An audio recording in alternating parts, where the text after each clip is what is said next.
Hey guys, it's Graham. What's cracking? What's cracking is I came into work half an hour early only because they've been screwing up the routes because of the holiday. And despite the false and fallen God that spewed my dispatcher out of the hell that he came from, and me falling 2 hours behind schedule on that route, I still finished 45 minutes ahead because I am the hammer.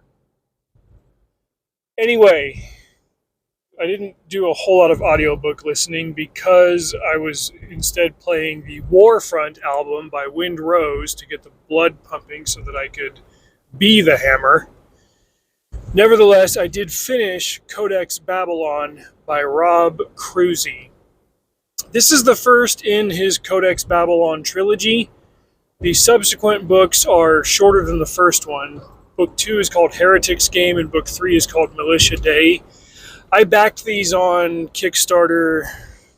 I don't know. The fulfillment was last year, so I'm thinking it might have been the year before.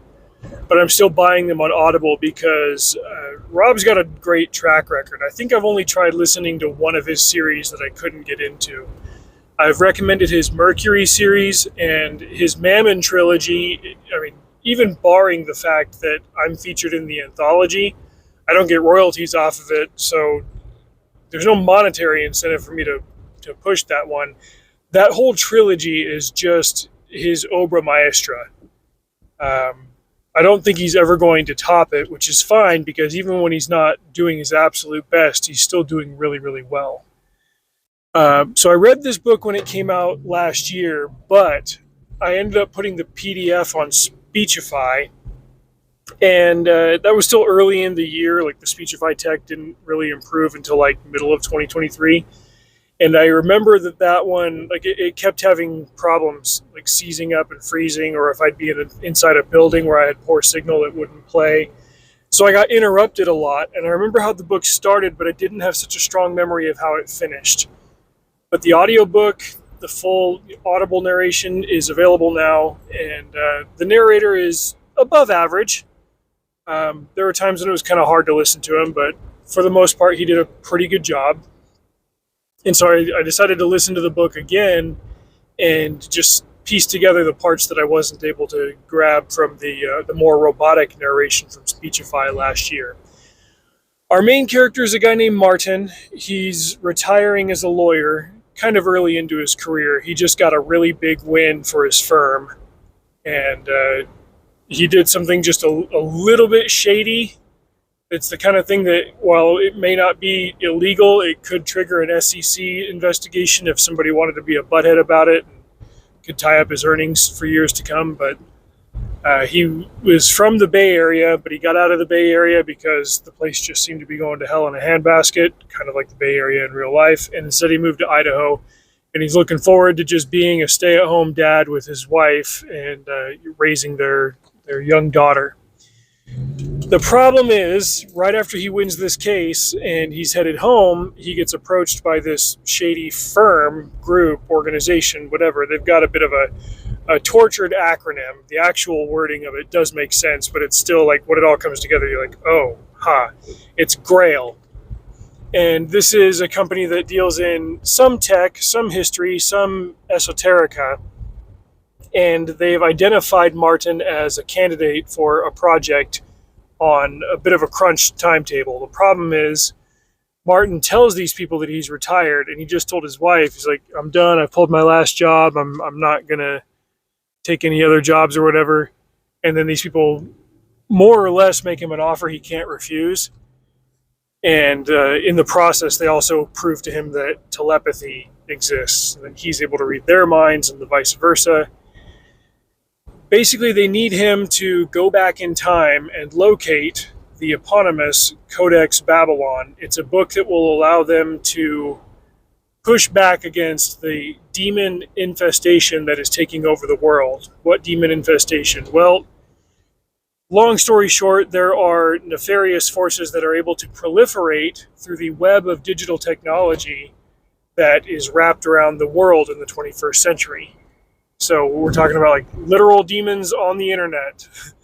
They work through nefarious spiritual means, and they are throttling societies the world over. That's why they focus on big cities, but soon they'll spread everywhere.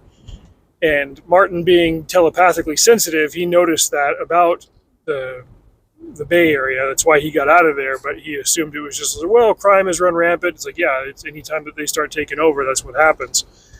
And we need to find the Codex Babylon because it's the only book that we know of that has all of the information necessary to expunge these demons from the world, to exorcise them. That's the word that I'm looking for. And, expunge works too. The problem is there's only one known copy in existence, and the last time it was seen in history was like 900 years ago. This company does have the ability to do time travel, as well as to maintain a telepathic connection to time travelers once they're in the past. They already sent one guy to get it like 4 years ago, and then he went kind of, what's the word? AWOL. And Martin is the only candidate that they have that can hit the next time travel window. There's some hard rules on how that all works. They've got to get him prepped and ready, and so they make him an offer. And against his better initial judgment, he decides to do it. They are able to persuade him. From there, I will say that the back half of the book is not paced as well as the first half. Once Martin does get back in time, it feels like there's a lot of conversating about the same things, and maybe not necessarily navel gazing, but there are just some like feedback loops and some plotting loops where it's like try fail, try fail, try fail, try fail, before you get to the end, where there's a bit of an exciting revelation, twist, that kind of thing. It reminded me of what the heck movie was it? Oh, when Sarah Connor realized in Terminator that Kyle Reese going back in time created the event that caused him to go back in time, like a temporal paradox. But it's not like it's on the nose, like, oh, he's just obviously doing what James Cameron did 40 years ago. Like, no, it's unique in its own way, but it's kind of similar to that. And I'm really stoked to see where the rest of it goes. Like I said, I've got all 3 of these in print, but hashtag this is my life now. Plus, I don't mind at all supporting Rob, monetarily. And so even though I've already bought these and I paid for the crowdfunding campaign a couple of years back, I'll still burn Audible credits on these as they come out. So first one's out, Codex Babylon. Good characters, good plot. Rob is really good at just grab bagging a couple of different ideas across different fields. Like, let's do some history, let's do some esoteric philosophy, let's do some what if type stuff, let's do time travel, let's do future tech, let's do some spirituality and religion. Like, he's able to take these components from different fields and just tie them all together to make intriguing plots. And he writes realistic, believable characters. Whether they're blue collar or white collar or whatever, these are just relatable people.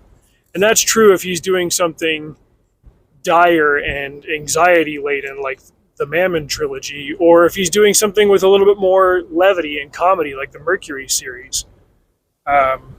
Even his like hard science, hard history series, freaking Iron Dragon. Geez, that one's really good. I should probably go back and reread the first 3, and I definitely want to read 4 and 5. But now that I think about it, it's like I've read at least a dozen of Rob's books, and he's just consistently, reliably good. I'm excited to see where this one goes from here. Content-wise, this one was a lot cleaner than Mammon. Like, Mammon got rough with the content. This one, like, there might have been the occasional like S-bomb or bit of language here and there, but for the most part, this was clean. Like,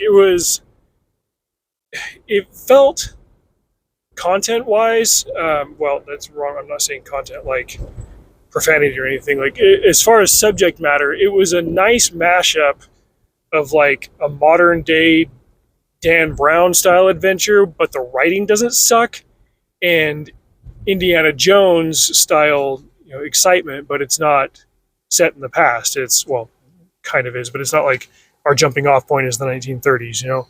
Hopefully that description makes sense, but in the end, a hearty 4-star endorsement to Codex Babylon, and I'm looking forward to the next one. I paid for, because I don't have any credits, but the pre-order was like $12.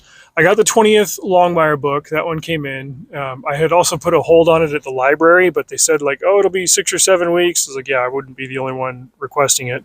They must have gotten more copies though, because the library was like, oh yeah, here, your hold came in. It's like, well, I just bought this book.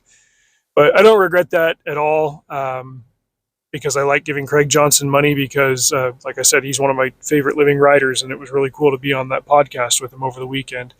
Once again, big shout out to Brett Kane for setting that up. I should do a review of his Frank Sawyer book. I think the second one's on Audible, so I'll be getting that one too. There is no shortage of books for me to read. I need to be reading more somehow. Read 55 books this year, and I need to be reading more. I definitely don't have a problem. You have a problem. Anyway, that's it for now. Drive safe. See you out there.